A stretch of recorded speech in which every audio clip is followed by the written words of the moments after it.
un video por aquí, a ver qué les parece este. Que es Stephen Hawking contra Jordan Peterson. Aquí ella puso... Sí, Hawking confronta... Ustedes saben quién es Hawking, ¿no? Fukuyama Chip X100.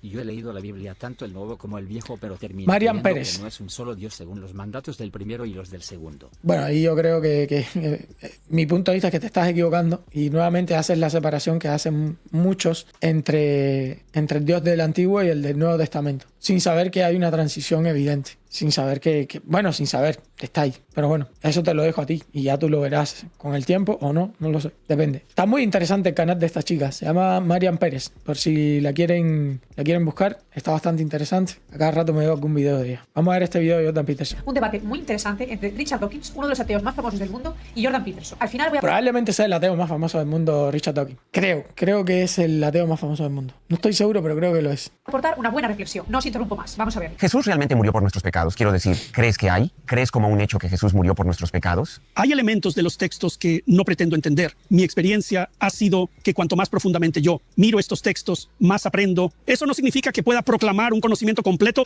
de lo que los textos proclaman, pero no creo. Y no estoy tratando de hacer un truco aquí, ¿sabes? Vi una entrevista que hiciste recientemente donde hablabas, creo que fue con Piers Morgan, sí, sobre él, sobre las complejidades de intentar entender este extraño ámbito de fenómenos cuánticos. Correcto. Y tenemos problemas con los fenómenos cuánticos porque a nivel micro las cosas no actúan como. Las cosas actúan a nivel macro, así que escapan a nuestras intuiciones. Y una de las cosas que dijiste fue que, aunque quizás sea incluso imposible para criaturas encarnadas como nosotros comprender los fenómenos cuánticos, la extraña dualidad onda-partícula, por ejemplo, tenemos amplia evidencia de que funciona, y de manera estelar. Y diría exactamente lo mismo sobre los textos bíblicos. Se topan con un misterio como si hubiera un horizonte de misterio, que no pretendo penetrar. Pero en la medida en que he podido entender el texto, cada vez que mejoro en la comprensión, me revela algo que es simplemente impactante. Hay una frase con respecto a esto que está diciendo Jordan Peterson, que no sé de dónde la estoy sacando ahora mismo, pero que no es mía. La frase dice algo así, que la Biblia es un río lo suficientemente en calma como para que un niño nade en él y lo suficientemente turbulento como para que el hombre más sabio se ahogue en él. Estoy intentando resumirles de manera fácil lo que está diciendo Jordan Peterson. Lo que está queriendo decir Jordan Peterson es que la Biblia es un libro tan profundo que si te pones a intentar descubrir todo lo que entraña, se te va a complicar una barbaridad.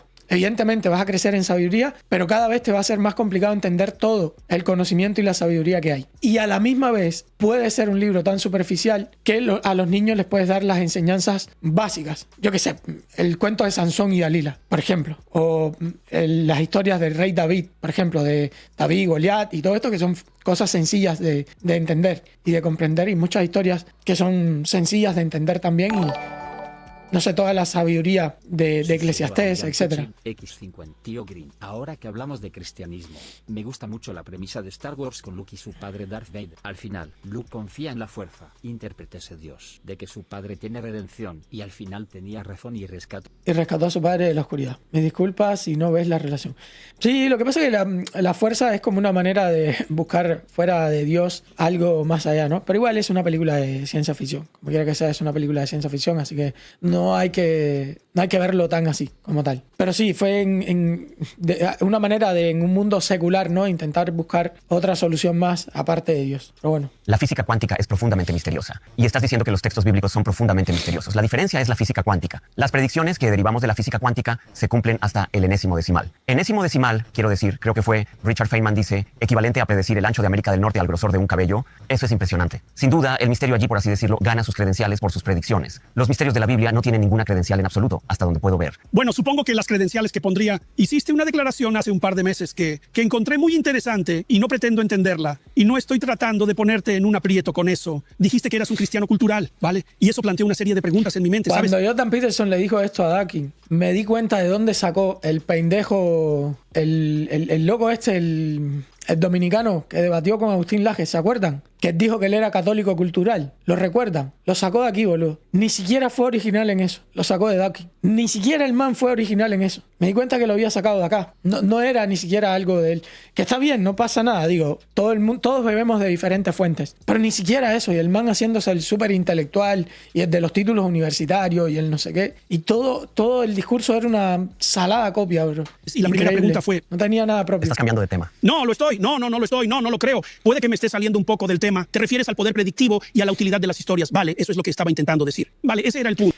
Jordan Peterson lo que está intentando decir, y a mí me gusta mucho el punto de Jordan Peterson porque yo aprendo mucho de las historias. Por eso es que yo les recomendaba los libros de Dostoyevsky, por eso es que le estoy recomendando ahora tanto El Conde de Montecristo y ese tipo de libros, porque yo aprendo mucho a través de las historias. O sea, no sé por qué, pero creo que cuando una historia está bien escrita, es capaz de transmitir muchísimos valores, incluso de mejor manera que si te dicen, no robes, ¿por qué? Porque es malo. ¿Pero por qué es malo? O no envidies, ¿por qué? Porque es malo. O no seas avaricioso. Por ejemplo, en El Conde de Montecristo, Caderousse. Caderousse era un tipo al que el Conde de Montecristo, después de estar en la completa y reverenda quiebra, le lleva un anillo que costaba, creo que eran 50.000 francos, creo que costaba, una cosa así, que era una barbaridad para aquel tiempo. Vamos a decir, costaba $500,000 o una cosa así. O sea, costaba muchísimo dinero. Y le da ese anillo. Y Caderousse era tan ambicioso y tan avaricioso que el banquero que le va a comprar el anillo lo mata para quitarle los 50.000 francos que traía. Y resulta que el tipo lo mete en preso y lo pierde todo. Pero después la vida le ofrece una segunda oportunidad a Caderousse. ¿Y adivinas qué hace Caderousse?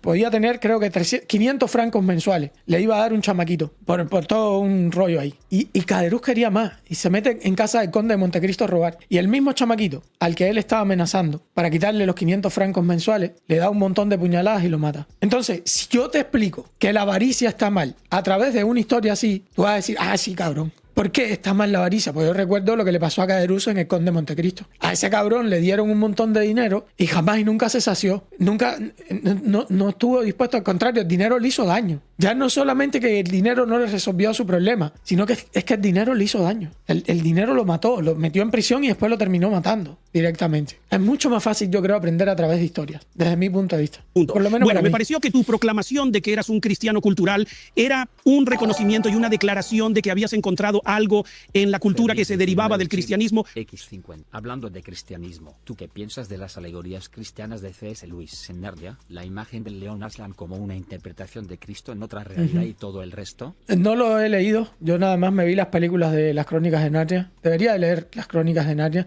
pero sí, es que Tolkien y C.S. Lewis ambos eran cristianos. Entonces las alegorías al cristianismo son básicas. Lo mismo pasa en El Señor de los Anillos también. Son exactamente lo mismo. Con lo que tenías afinidad y que hay alguna razón para ello. Y una de las cosas que quería preguntarte es, bueno, ¿qué crees que el cristianismo acertó que te permite hacer una declaración así? Quiero decir, sé que hay diferencias quizás en lo que ambos pensamos sobre la veracidad última de las historias bíblicas. Quizás no haya diferencias. Como llevaría mucha conversación averiguarlo, pero ¿qué quisiste decir con eso? Como, ¿qué crees que el cristianismo acertó que te permitiría hacer una declaración así? Prácticamente nada quise decir con eso. No más que haberme criado. Esto es lo que me duele, no me duele, sino que me molesta en ocasiones de los ateos. Tú dices una frase en la que intentas ser profunda con, por ejemplo, yo soy un cristiano cultural, y después cuando te preguntan qué quisiste decir exactamente con eso, el hecho de reconocer que el cristianismo a nivel cultural es positivo. Dilo, que no te pese, dilo, aunque sea a nivel cultural. ¿Por qué? Porque sé que mis trabajadores me van a robar menos si son cristianos. Porque sé que probablemente mi vecino me va a ayudar un poco más si sé que es cristiano. Dilo, sé que es útil, aunque sea por utilitarismo. Reconócelo, no tengas miedo, o sea, porque sé honesto en ese sentido. Y aquí el tipo dice que no, que prácticamente nada. Criado en una cultura cristiana, fui a escuelas cristianas, por lo tanto conozco bien la Biblia, conocía bien el libro de oración común. Yo Esto no fue lo que le preguntaron. Conozco los himnos, eso es todo. No valoro el cristianismo como un sistema de verdad en absoluto. Vale, déjame preguntarte sobre eso porque tal vez sea cierto y quizás no lo sea. Entonces, la primera pregunta es como, ¿crees que hay diferencias marcadas entre las tradiciones culturales que te permitirían ordenarlas en términos de su validez ética? Sí, lo creo. Vale, entonces, por ejemplo, podríamos contrastar el cristianismo convencional del Reino Unido con el fundamentalismo islámico. Vale, entonces hay una jerarquía. Hay una jerarquía. Una jerarquía que apunta a qué. Jordan Peterson es muy inteligente en los debates. Aquí le llevo a decir que el cristianismo, o va a intentar llevarlo a decir que el cristianismo es superior al islam, que evidentemente existe una jerarquía a nivel moral. El problema es que cuando tú eres ateo, pues la moral es muy relativa. Bueno, en el caso del Islam, no me gusta ninguna religión que castigue la apostasía con la muerte, que arroje a personas homosexuales Justo lo que estábamos hablando. desde edificios altos, que practique la clitoridectomía. Eso me parece situar al Islam en un nivel inferior al cristianismo. Pero eso no significa decir algo muy positivo sobre el cristianismo. Bueno, podría ser decir algo positivo sobre el cristianismo. Como creo que esa pregunta está abierta. Hay una mejora, indudablemente. Porque podrías preguntarte, ¿qué hizo bien el cristianismo que lo alejó de esas presunciones particulares y hacia algo que consideras más éticamente apropiado? ¿Cómo? Esta no es una pregunta trivial. Es una afirmación muy modesta. No hay mucho. Quiero decir, ser mejor que una religión que arroja a personas homosexuales desde edificios altos no es realmente un logro muy virtuoso. Sí lo es, muy virtuoso. Eso fue exactamente lo que sucedió cuando los españoles llegaron a Hispanoamérica. O sea, nos estábamos matando y estábamos sacrificando vírgenes al dios Sol aquí en Latinoamérica. Déjate joder. Claro que evidentemente hubo un avance a nivel social y a nivel cultural es más que evidente. Claro que lo hubo, o sea, sí. ¿Qué vamos a discutir de esto? O sea, No lo sé. No sé si eso es cierto. Porque si miras la barbarie que caracteriza el pasado humano, podrías pensar que cualquier progreso hacia algo que se aproxime a la misericordia y la tolerancia es nada menos que un milagro sangriento. La gente es bastante despiadada y también lo son nuestros primos chimpancés. Sí, tienen razón. Así que avanzamos hacia la luz con gran dificultad. Y el hecho de que podamos dar eso por sentado ahora y que parezca evidente por sí mismo y merecedor de un leve elogio, no me queda tan claro que sea una proposición razonable. Vale, concedamos el leve elogio, pero eso no tiene nada que ver con el valor de verdad.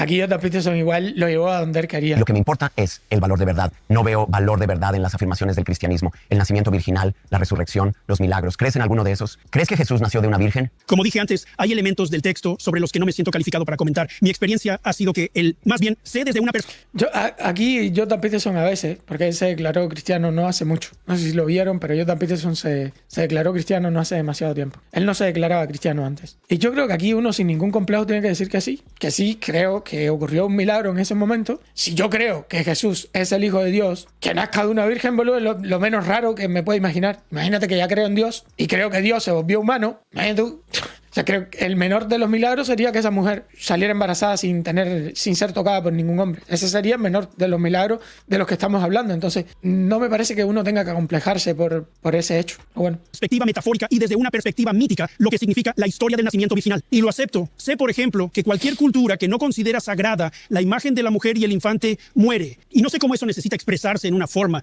¿Quieres decir que no lo sabes? Déjame preguntarte sobre eso, porque la verdad, esto es algo de lo que también hablé con Sam Harris. La verdad, como sabemos, es un asunto complicado. ¿Crees que hay diferencias en las afirmaciones de verdad entre diferentes escritores de ficción? Como es Dostoyevsky más profundo que... Bueno, de todos modos, no llamaría afirmaciones de verdad a la ficción. Quiero decir, él es un... Entonces, ¿en qué base ordenamos la ficción en términos de calidad? Como Dostoyevsky es un profundo divulgador de ficción, en el frente filosófico increíblemente profundo y profundo. ¿Hay algo verdadero en lo que está escribiendo? No tiene nada que ver con la verdad que preocupa a la ciencia. La verdad de la ciencia es la verdad que nos lleva a la luna. Quiero decir, esto no tiene nada que ver con si un escritor de ficción tiene una especie... Pero es que incluso en mero estudio de la verdad, en ese sentido, el mero estudio el cristianismo es precisamente quien permite al hombre ir a la luna. Y me voy a explicar aquí. El cristianismo le da una ventana al hombre al estudio de la naturaleza. ¿Por qué digo esto? Si tú crees que tú creciste, o sea, que tú viniste a un mundo completamente desordenado, que es un caos sin orden, no tiene un creador, ¿por qué tú creerías que dentro de ese orden hay algo que estudiar? Este es el gran problema que ha tenido la ciencia, ¿no? Últimamente, que es el de deificar la ciencia, creer que la ciencia es absolutamente todo. No, es precisamente porque el cristianismo le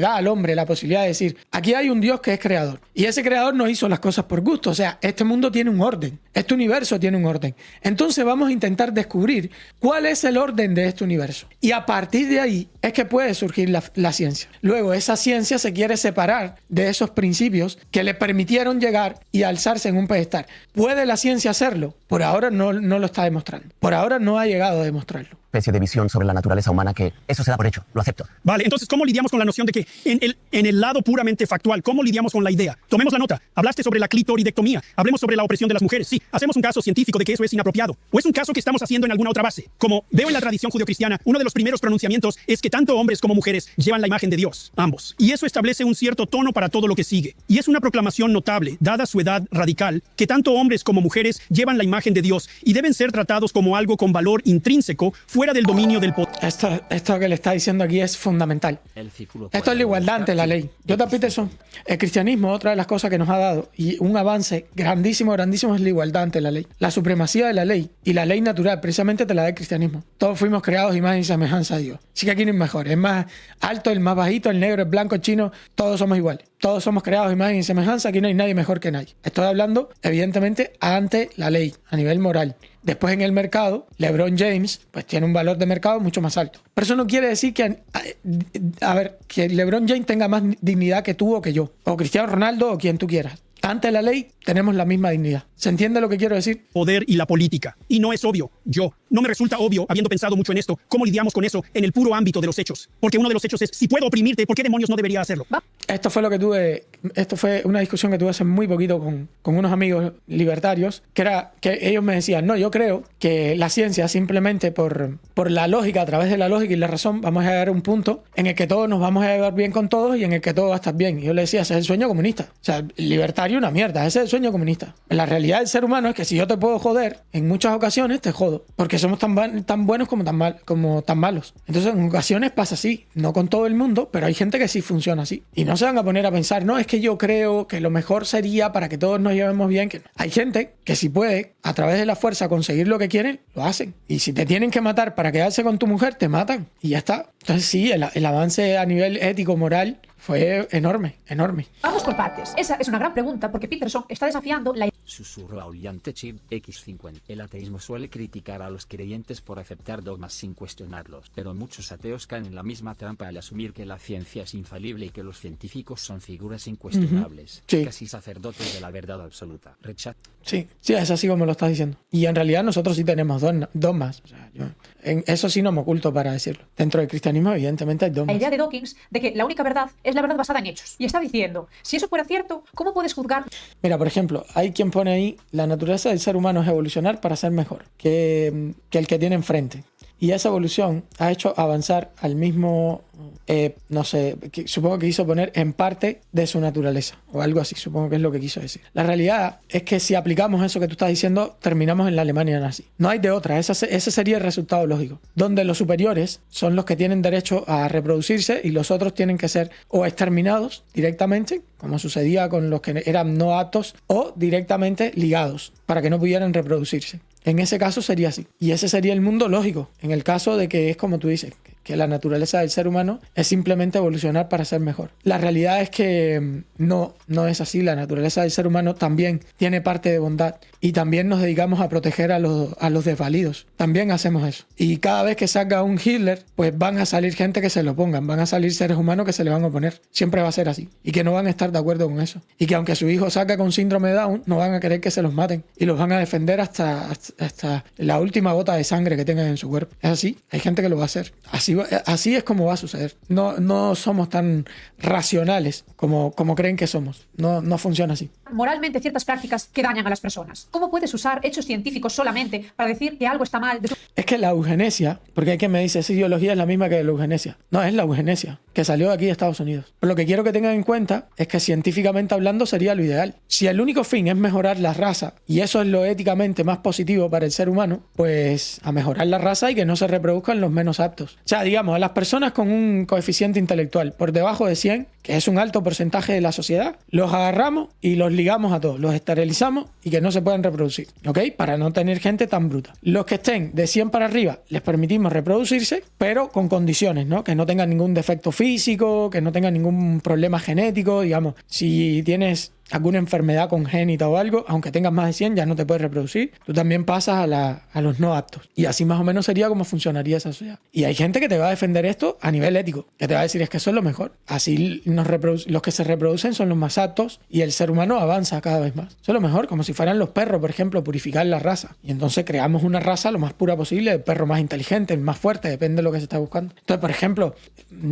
los tipos que tengan menos de 100 de coeficiente intelectual que les vamos a permitir reproducirse es nada más los que midan más de 1,90 y tengan un porcentaje de masa muscular X, por ponerte un ejemplo, ¿no? Y esto los vamos a dedicar al ejército. Entonces sería ya más o menos la sociedad de Platón, ¿no? Construiríamos una sociedad así, más o menos. Tu punto de vista moral. Creo firmemente que Y para que sepan decir yo que eso, algo sí. es malo no es solo cuestión de hechos, sino de valores y moralidad. Y estos van más allá de la ciencia. La ciencia está bien y es muy útil, pero solo explica cómo funciona algo, no por qué importa ni cómo deberíamos usar ese conocimiento en términos de moralidad. Y ese es el problema con la visión del mundo de Dawkins, que es demasiado reduccionista. No puede responder a todas las preguntas que pretende responder. Ahora Claro. veamos un concepto importante: juzgar algo por sus frutos. Si miramos la historia de la humanidad, lo normal no era la libertad, la prosperidad ni la preocupación por los más débiles. Durante milenios, la vida humana fue brutal y despiadada. La esclavitud, el desprecio por la dignidad individual, la opresión de los más fuertes sobre los más débiles eran la norma. La compasión, la caridad y los valores que hoy damos por sentados no surgieron naturalmente de las civilizaciones antiguas. Pero hubo No. un cambio, y ese cambio empezó con el cristianismo. Fue en Claro, eso es indudable, indudable. La preocupación por el pobre, por el menesteroso,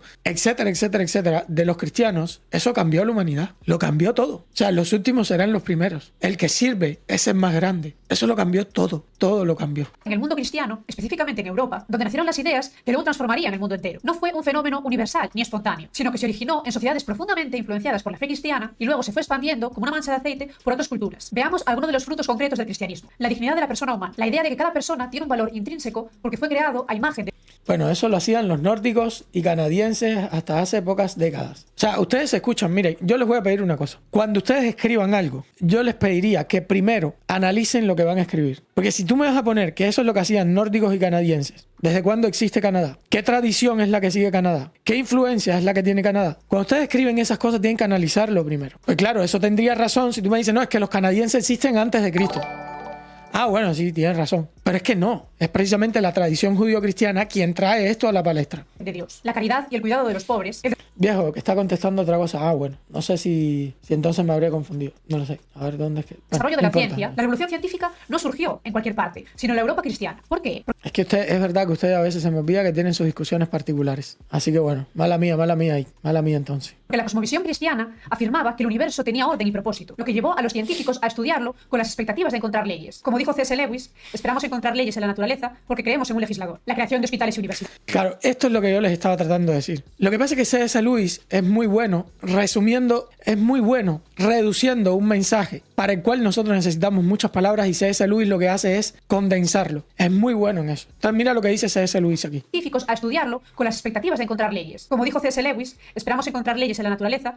Esperamos encontrar leyes en la naturaleza porque creemos en un legislador. Aquí lo que te está diciendo es que, claro, nosotros miramos a la naturaleza y esas leyes de la naturaleza que encontramos, decimos, claro, es que hay un creador. Entonces este tipo hizo todo por algo y como hizo todo por algo, yo quiero descubrir por qué lo hizo. Y además me dio la inteligencia para descubrir el por qué lo hizo. Y era lo que le decía, a partir de ahí, entonces nace la ciencia. No es casualidad que miles de años antes no naciera la ciencia. No es casualidad. ¿Se entiende lo que estoy queriendo decir? Si tú crees que existe un creador y que ese creador tiene un objetivo, tiene un propósito, tú dices, ah, cabrón, entonces vamos a ver, porque todo esto tiene que tener sus leyes también. Y yo quiero descubrir cuáles son. Porque creemos en un legislador. La creación de hospitales y universidades, la garantía de derechos y libertades para todas las personas, entre otros avances. Nada de esto era normal en la historia humana. No surgió por accidente ni como un desarrollo normal de la civilización. Fue el fruto de una cosmovisión cristiana que impregnó la cultura europea y más tarde se expandió por el mundo. Jesús dijo que su mensaje cambiaría Gracias por la suscripción, bro. el mundo. Y así fue. Jesús Grande dijo, tío vosotros Green. sois la luz del Un mundo, abrazo la grande, sal de la hermano. tierra. Vayan a todas las naciones a compartir el evangelio, sanando enfermos, ayudando a los necesitados y haciendo el bien en el mundo. Y esto es exactamente lo que ha sucedido. Y algunos podrán decir, ¿y qué hay de la Inquisición? Eso no es normal. O sea, este tipo de mensajes no son normales. Esto es O sea, exactamente el lo que ha mensaje sucedido. Y normal algunos podrán sería decir, el Andrew ¿y qué hay Tate. de la Toma lo que te dé Inquisición, la las guerras gana. religiosas o los errores cometidos en Haz el lo que tú cristianismo? quieras. Es cierto. Perdón, este mensaje está aquí. Vayan a todas las naciones a compartir el evangelio, sanando enfermos, ayudando a los necesitados y haciendo el bien en el mundo. Esto no es normal. Durante miles y miles y miles de años esto no fue normal. Lo normal era ve, saquea, viola, acaba y desguaza y haz lo que te dé la gana. Que es desgraciadamente lo que se está instaurando a día de hoy nuevamente. Vive y deja vivir y haz lo que quieras. Y de última se ponen moralistas sin tener un soporte moral suficiente. Porque la izquierda atea no tiene un soporte moral para decir por qué hay que hacer el bien, ni siquiera qué cosa es el bien si ellos dicen que el bien es relativo. Si el bien y el mal son relativos, cuando tú le dices a alguien que lo que está haciendo está mal, ¿en qué te estás basando? Yo te voy a poner un ejemplo. Mira, lo que está pasando ahora con Rubiales. De esto que estoy diciendo para que se entienda bien. Dice la izquierda que lo que hizo Rubiales, el pico que le pegó a Jenny Hermoso, es malo. ¿Pero por qué? Supuestamente porque eso es forzar a alguien y forzar a alguien está mal. ¿Pero por qué forzar a alguien está mal? El bien y el mal son relativos. Si el bien y el mal son relativos y no son objetivos, ¿por qué entonces darle un beso a una persona está mal? Si eso es relativo. Él pensó que ella salió a tomar bien y que ese beso iba a ser algo extraordinario para ella y que iba a estar buenísimo. ¿Por qué entonces eso sería malo? Dios, partiendo de que el bien y el mal son relativos y no son objetivos. Entonces ahí tú te das cuenta que hay contradicciones básicas a las que ellos no te pueden responder. No existe una respuesta a eso. Y entonces, sí mismo, no era normal este tipo de mensajes. Para nada. Esto cambió la humanidad para bien. Y el paso de avance fue muy grande. Y esto es exactamente lo que ha sucedido. Y algunos podrán decir, ¿y qué hay de la Inquisición, las guerras religiosas o los errores cometidos en nombre del cristianismo? Es cierto que a lo largo de la historia, Green, hoy fue mi primer día de trabajo y la satisfacción no te puedo contar. Es muy feliz. Hermano, después te va a ir pudriendo, porque el trabajo, la repetitividad, la rutina y todo esto te pudre. Siempre recuerda este día y siempre recuerda que es lo que te permite pagar todo lo que tengas que pagar. Siempre recuerda eso, porque no siempre va a ser tan grato. algunos han utilizado el cristianismo para obtener poder y cometer injusticias. Pero esto Jesús ya lo había advertido. En la parábola de la cizaña, en el Evangelio de Mateo, capítulo 13, explicó que el bien y el mal crecerían juntos en el mundo, pero que al final Dios Yo separaría lo bueno No, es discusiones entre ustedes. Es que estoy leyendo cada comentario que quiero responderlo, pero ya veo que es que están discutiendo entre ustedes. Ya veo. Ya. de lo malo. Esto significa que aunque en la historia del cristianismo han habido errores, también han habido personas que han ayudado y han seguido el mensaje. Cuidado, hay un discípulo de Aristóteles en el chat, pero es que la cultura occidental bebe completamente de Aristóteles. Aristóteles era deísta también. Que es historiador, tiene un trabajo exquisito sobre la era oscura y desmiente que el cristianismo estaba en contra de la ciencia, como nos han dicho. No, es que eso no tiene ningún sentido, todo lo contrario. Pero eso no lo dice él nada más, eso hay 18.000 estudios sobre eso. Pero luego ellos quieren forzar a todos a dar más de la mitad de su producción monetaria, disque para algo bueno, pero en realidad con el dinero del contribuyente. Los primeros en pero es que eso no es bíblico. Pero ojo, eso no es bíblico, Freddy. ¿Sabes lo que es bíblico? Que el que no trabaje, que no coma. Eso es lo que es bíblico. Ayudar a menesterosos, ayudar a los niños, ayudar a las madres solteras, etcétera. Pero lo que no es bíblico es que esa gente tenían que trabajar en las iglesias. Digamos, tú ibas a una iglesia a buscar apoyo, refugio, lo que sea. Pero en la iglesia te buscaban un trabajo. En lo que sea, en lo que tú sigues barriendo el piso, barriendo el piso. Y si lo que tú puedes hacer es pelar papa, pelar papa. Pero algo tú tienes que hacer, lo que tú no puedes estar haciendo es ocioso. Eso es lo que tú no puedes estar haciendo. Entonces, eso no es bíblico. Y si tú buscas, de hecho, los impuestos a nivel bíblico no tienen nada que ver con lo que nos meten ahora. Por eso los estados modernos son instituciones religiosas. Dame a mí la mitad de tus ganancias que yo voy a hacer solidaridad por el mundo. Cuidado. Susurro aullante chip X50. Tío Green, ¿será que puedas reaccionar a este vídeo?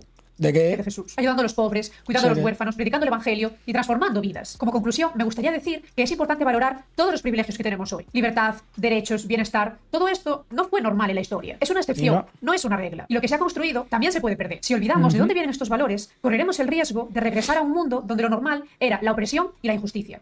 Y es el mundo que desgraciadamente estamos regresando. Por eso les digo, de todos modos, hay que estar preparado para el mundo que sea. Tenemos que estar listos. El mundo que venga, hay que estar listo para ese mundo, hay que estar preparado. Hay que estar ready. No puedes dejar que se te mueran los puercos en la barriga.